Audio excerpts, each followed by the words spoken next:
అడుగు బొక్క అడుగు.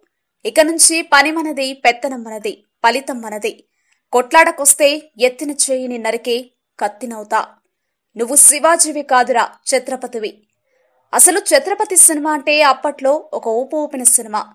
డైలాగ్తో పాటు బ్యాక్గ్రౌండ్లో వచ్చే మ్యూజిక్కే విజిల్స్ మీద విజిల్స్. రాజమౌళి సినిమా ఈ మాత్రం క్రేజ్ ఉంటుంది కదా. ఈ సినిమాలో ప్రభాస్ యాక్టింగ్ కి ఎంతో మంది ఫ్యాన్స్ అయిపోయారు.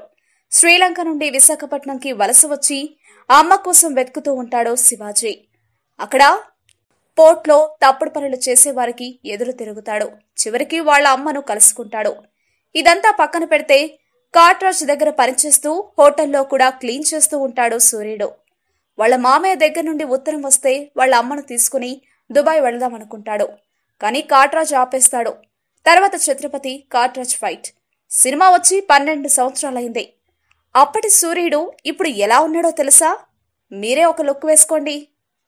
మా వీడియోస్ మీకు నచ్చినట్లయితే లైక్, షేర్, సబ్స్క్రైబ్ చేయండి.